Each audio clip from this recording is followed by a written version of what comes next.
Assalamualaikum dan salam sejahtera. So untuk topik hari ni saya nak explain sikit pasal position sizing. So ini adalah salah satu topik yang jarang orang beri penekanan, tapi sebenarnya position sizing ni benda yang sangat penting lah. So position sizing ni sebelum ni saya ada explain, tapi saya rasa saya nak update sikit lah dari segi position sizing. So ini antara yang saya baru study dan saya baru apply. So bila market macam ni, kita panggil bear market kan. So saya lebih kepada banyak saya study lah. And then updated adalah first kali total equity risk yang saya gunakan adalah maximum 2%. Okay, maximum 2% total equity risk.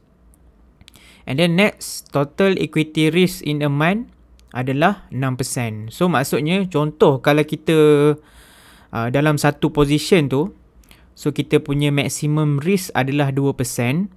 So bila kita dah lose trade dalam sebulan tu, kita lose trade 3 kali.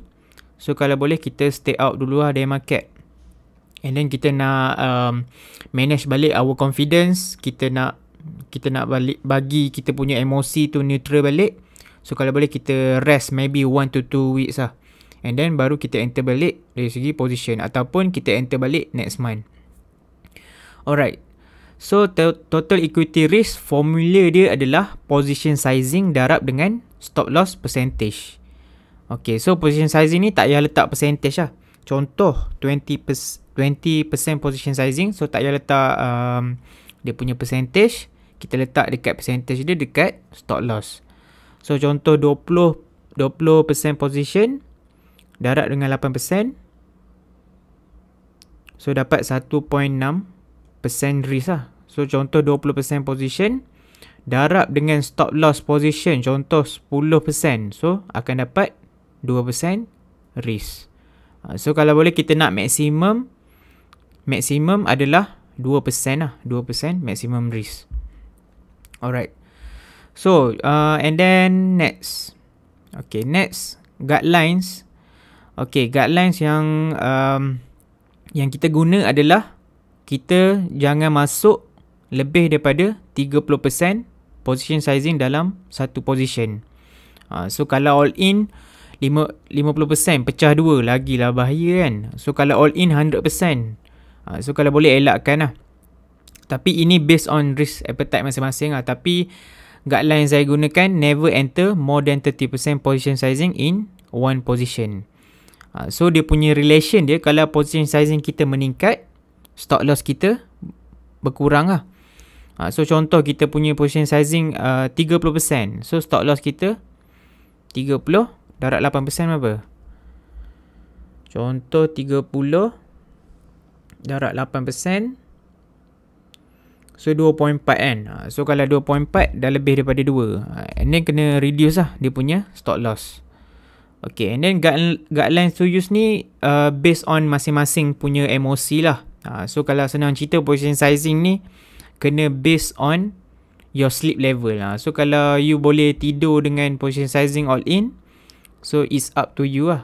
So atas masing-masing punya style, masing-masing punya emosi. Sebab emotion threshold setiap orang tu lain-lain kan. So based on masing-masing punya sleep level lah. Maksudnya kalau dia boleh tidur dengan fully invested 100% dalam satu counter, so just continue lah.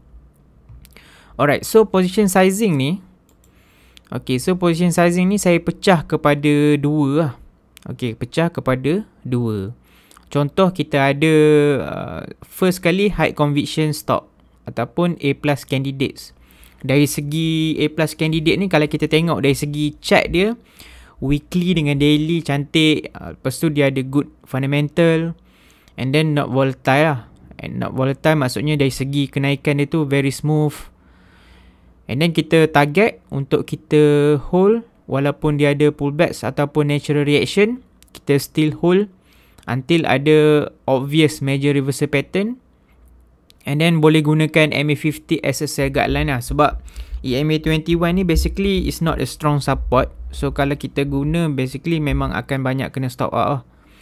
And then kita masuk ni, basically high conviction stock ni lebih kepada breakout bid base, ataupun counter yang very smooth, stage 2 daily dengan weekly lawa kan. And then kita boleh pecahkan kepada, maksudnya counter ni yang nak ride our portfolio lah. So 20%, 20%, 20% ataupun 30 ke 30. So dia punya guideline dia adalah tak boleh lebih daripada 30% position sizing. Alright. So next is untuk yang normal stock, maksudnya counter-counter yang kita rasa macam dia counter yang biasa-biasa je. Contoh macam itu CWG. So counter-counter yang macam short term macam ni, macam HH Corp, Heng Huat tu kan. So counter-counter macam ni lebih kepada BC candidate. So counter-counter macam ni dia lebih volatile lah. Dari segi price movement ni dia boleh naik dalam masa short period of time. So counter-counter macam ni memang tak berapa sesuai untuk kita hold lama. So lebih kepada kita gunakan risk reward ratio 1-2 atau 1-3 and then kita sell into strength lah. So untuk normal stock ni, maksudnya dari segi B ataupun C candidate ni, stage 2 perlu dalam daily, weekly ni optional lah. Optional, so kita hanya gunakan 40% of our total capital and then kita pecahkan lah. So sama ada nak gunakan 8%, so kita pecah 5 ataupun 10% kita pecah 4. And then dekat sini not more than 10% position size lah. Okay, so saya bagi contoh. Okay, so contoh cara kita pecah. Contoh position sizing.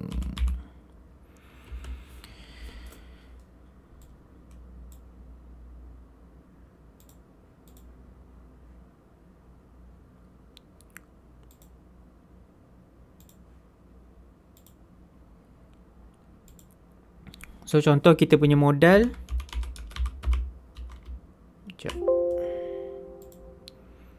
Kita punya modal 50k kan. So 50k, total equity risk kita 50 darab 2%.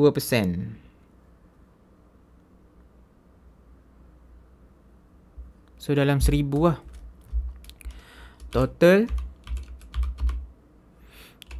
equity risk in one position 2%.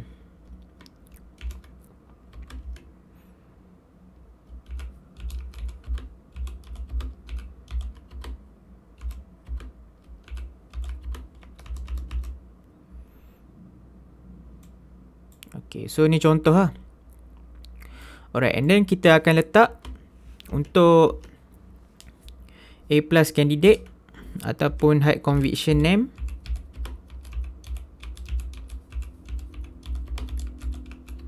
Kita akan gunakan 60%. So contoh kalau kita pecahkan 20%, so 20% position sizing darab dengan 50,000.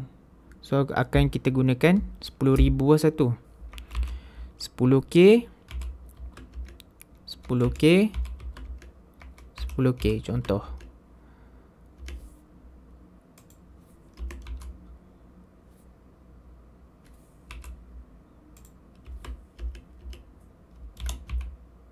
So untuk normal punya stock, normal name, kita akan gunakan, sebagai contoh kita guna 8%.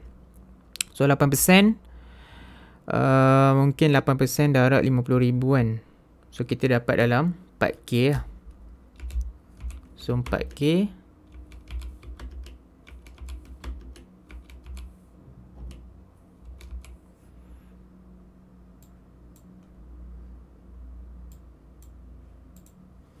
Okay, so untuk position sizing, contoh kita ada modal 50,000, total equity risk kita 2% dalam one position.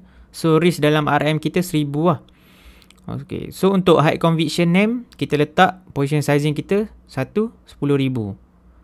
Okay, satu 10,000 maksudnya 20% position sizing lah. So ingat, kita tak boleh enter lebih daripada 30% position sizing.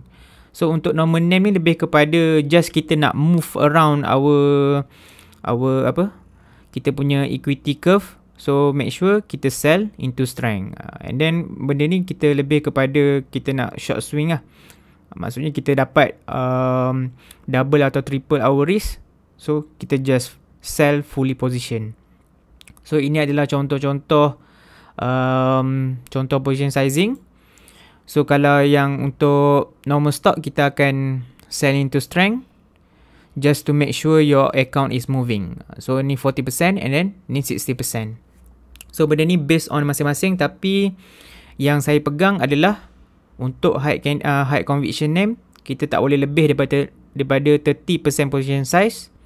And then normal stock, kita tak boleh lebih daripada 10% position size. So kalau tengok dari segi chart, kita tengok kalau contoh macam KGB ni, so kita nampak counter-counter yang macam ni lebih kepada kita panggil A+, maksudnya dia tak adalah A+, tapi dari segi weekly pun dia cantik, fundamental pun cantik. So counter-counter macam ni kita masuk position size tu, dari segi position size tu boleh besar sikit lah. Contoh counter macam Inari. So counter-counter macam ni, kita nampak dari segi weekly pun dia uptrend. So counter-counter macam ni kita boleh masuk dari segi position size pun lagi besar. So contoh macam hari tu ada NGGB kan. So NGGB pun counter yang dari segi weekly pun cantik kan. So counter-counter yang macam kita nampak hari tu CWG. So counter yang macam ni lebih kepada short setup lah. Short setup ni maksudnya kita target untuk sell into strength. Sell into strength. Ataupun contoh macam EPMB, counter yang more volatile macam ni, kita expect untuk sell into strength. So volatile ni kita nampak dari segi kenaikan ataupun price movement dia tu bergerak secara laju macam ni kan. Dia tak very smooth sangat.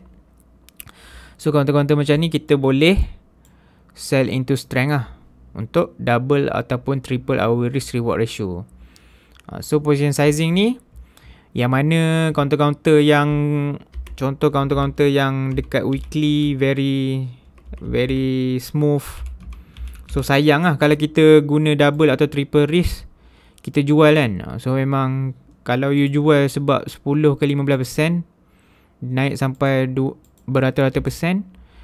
So selalunya counter-counter yang nice macam ni, dia akan break daripada big base, and then dari segi weekly pun dia cantik lah. So sebelum dia breakout tu, dia breakout big base. So daripada Januari sampai ke Mei, dalam 4 bulan punya base. And then dia punya weekly pun very nice. Dia punya weekly pun kita nampak uptrend. So counter-counter macam ni kalau kita jual sebab 10 ke 15%, memang sayang lah. So counter macam ni kalau boleh kita nak hold until ada betul-betul major reversal pattern. And then kita boleh gunakan MA50S guidelines. So kena pandai lah pecahkan dari segi position sizing tu, kena pandai pecah lah. So kalau ada yang nak guna broker lain pun boleh, ataupun nak stay satu broker pun boleh, atas masing-masing lah. Mungkin untuk high conviction you nak masuk RHB. So normal ni untuk short swing ataupun day trade you nak masuk M+. So atas masing-masing untuk pecahkan. So ini adalah video perkongsian untuk saya updated position sizing. So saya recap balik, total equity risk in one position is 2% maximum. Kalau kita dah low streak, kita boleh stop dulu. 6% is maximum. And then cara nak kira dia adalah position sizing darab stop loss percentage. Position sizing ni kita tak payah letak percentage. So maximum is 2% maximum kan. So atas masing-masing lah nak ubah. Kalau 25 darab lah 8. 25 darab 8 mungkin jadi 25 darab 8%. So akan jadi 2%. So atas masing-masing lah. Alright, so never enter position more than 30% position sizing. Position size increase, stop loss decrease. So vice versa lah. And then guideline to use, do your own research based on your sleep level. So ni adalah contoh saya pecahkan kepada 2, 60% and then ni 40%. So kalau market tak berapa nice, lebih kepada saya utamakan untuk yang macam ni je lah. So kalau market dah okay balik nanti, so kita boleh fully invested. So I think that's all for me. Untuk perkongsian hari ni, that's all for me. Thank you so much. Assalamualaikum.